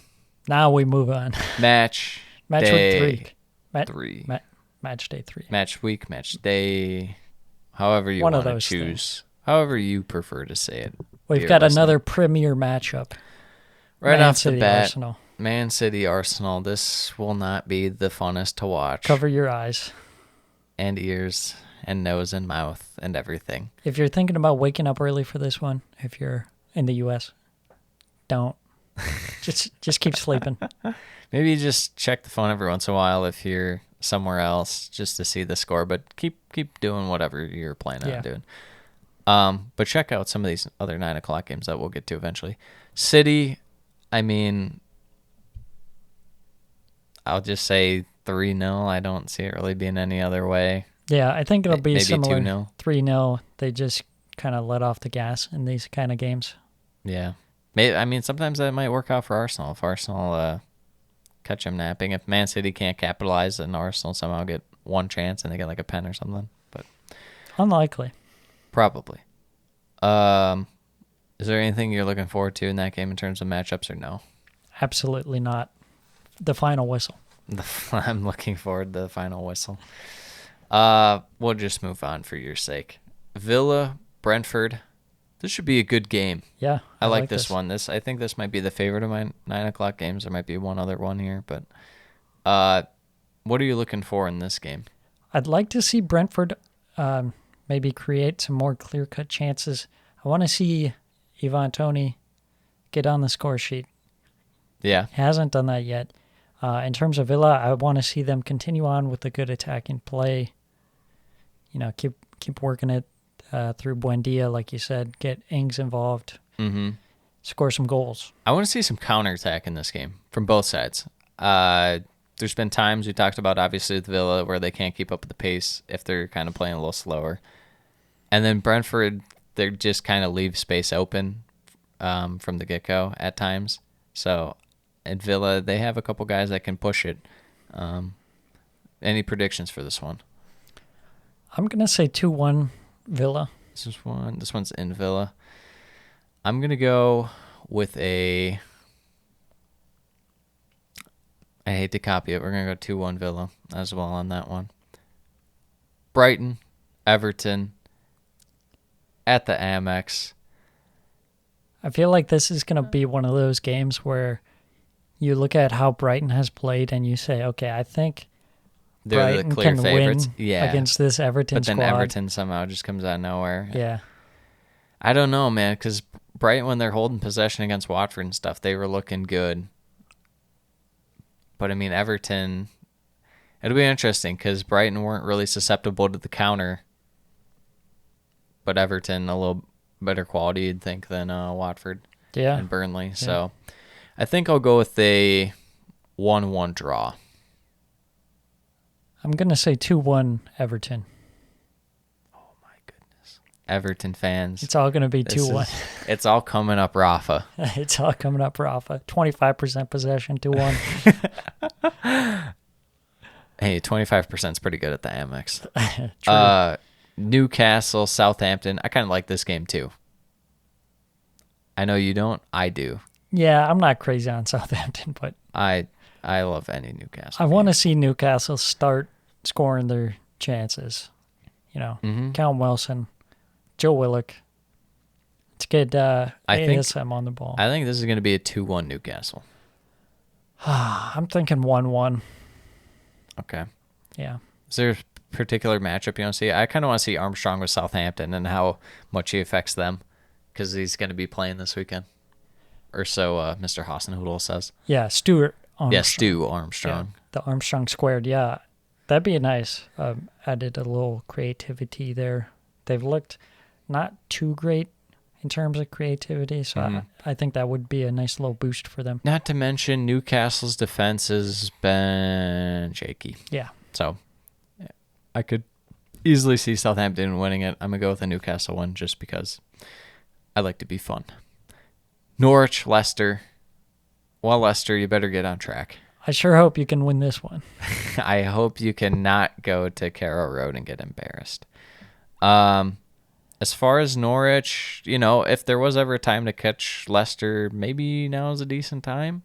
A little off, getting accumulated there, or not accumulated, but just kind of settling in with some newer guys in the team, and their best guys aren't necessarily in the best of form. So, Yep. It's the James Madison Bowl. Who you got? I'm going to say Leicester 3-0. I'm going to go Leicester 2-1. Oh. A little closer. Norwich get their first goal of the season. A little pooky action. West Ham Palace. I like this game a lot too. There's a lot of good 9 o'clock games this week. Yeah, I like this one too. I'm a little worried because I think it'll be a tough one for Palace. I've been enjoying watching them. Yeah, I think it'll be a good battle of the midfield again. Yeah, Rice against Gallagher. Yeah, I hope to see, That's some gonna be good an interesting performances from, Gallagher and MacArthur, I guys like think that. West Ham's width in attack is going to be too much for Palace. I think whether it's I think Fall getting forward enough or if it's Benrahma pushing out wide, I think it's going to be a little too much for Palace. I'm going to go 3-1 West Ham. Yeah, I think going forward, too, it's going to be tough for them to get through that midfield of West Ham. Not 3-1, 3-0. Sorry. Crystal Palace. I think they're going to struggle kind of getting through, a guy like Declan Rice. Yeah. They haven't looked It's going to be tough, as man. sharp as they need to get a result out of this one, I think. West Ham right now in form are the best team in the Premier League. I would back them against any team. Maybe Chelsea would be close. Yeah. I'm going to go with the 2-0. Is that what you said, 2-0? I said 3. 3. I want a little more. I'll go with 2. Okay. Here it is, big one, Liverpool Chelsea. Yeah, Liverpool versus Chelsea at Anfield. This is a big one right off the bat here. Yeah. Kind of, we'll see who's the real Little deal. slobber knocker action. Both teams looking pretty good out to start. Definitely Chelsea more so than Liverpool, I would say. Liverpool hasn't been Liverpool a as little convincing. untested, but Yeah. I would say the main thing to watch in this one would be the midfield and how much Chelsea can exploit it. Because Chelsea looks like they have the best or at least a top 3 midfield. Yeah. That's clearly Liverpool's weak point. If Liverpool are able to suppress that by playing balls up to Salah and Jota so quickly that it bypasses the midfield and it doesn't matter, or if it comes down to Chelsea's just able to dominate the possession and play at the speed and pace they want to, that's where it's going to come down. I'm going to go with a 1-1 draw. I'm going to say 3-0 Chelsea. I think the midfield will just be too good for Liverpool's midfield. They'll get overrun in midfield. 3-0 at Anfield. Shocker. Wow. I'll tell you what's shocking. And it's when you wake up and see Sean Dyche's big bald head on your 50-inch TV screen. We got Burnley and Leeds Sunday. Absolute battle. What are we going to be looking at in this? Just can Bamford get it going? Or Tarkovsky and me going to be able to neutralize him? Yeah, I would say for Leeds, cleaning up the attack. Burnley, just try and score a goal. Do something.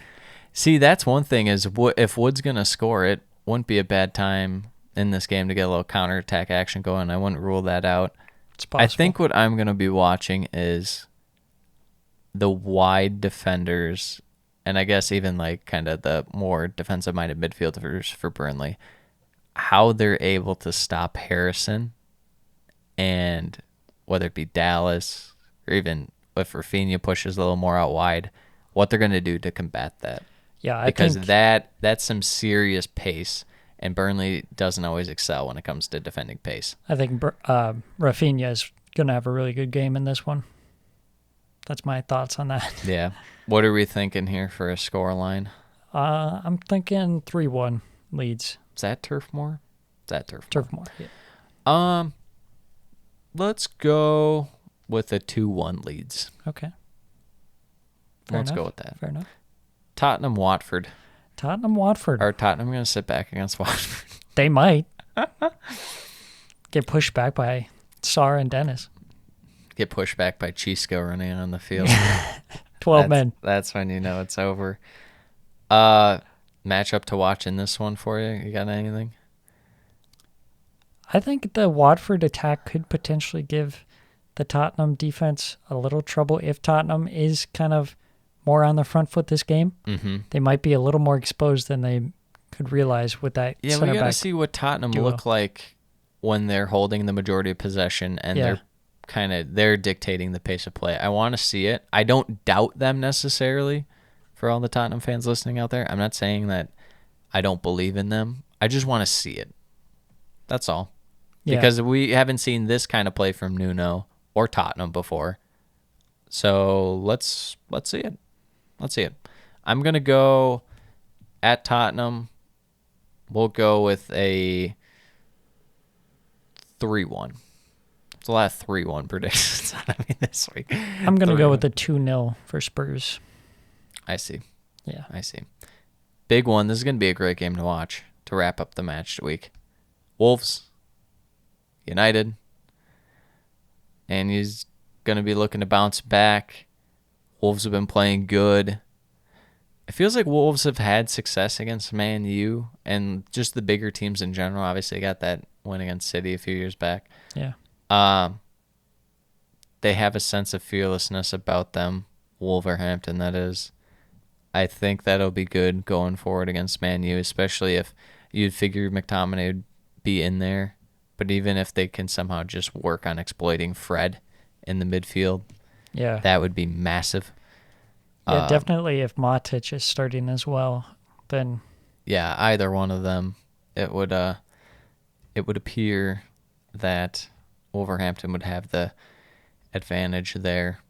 But I think if I had to pick one to watch, it's going to be, because they don't really just like man mark Neves against specific guys, but Neves kind of being a little further back against Bruno, stopping him, because Bruno's been he was so influential in the first game. Last game he had his moments, but didn't quite make his footprint on the game as much as he did in the first game. So I think that'll be, and then you got to watch Pogba too, see how he rebounds. yeah. Had an assist last week, but he didn't play all that fantastic. He wasn't France Pogba out there. No. And there was even one play in that Man U Southampton game that people were like, oh, the turn and everything. And he had someone wide open to pass to. He took the shot and it went just wide, but it's like, I don't know. I want to see Pogba clicking in this game. And I want to see Wolves get a goal. I want to see Wolves score. I do too. I just don't know if it's going to happen. Man U, I mean, they had one error last week, and it did almost cost them the point. But I'll go with it's at the Molineux? Yes. 2-1 United. I'm going to say 1-0 United. Fair enough. I just am so skeptical of Wolves and Finishing. product. Yeah. They look so flashy, Well, they're scoring one this week. but then it's just not there. Do you have any bold predictions for the games? Not really.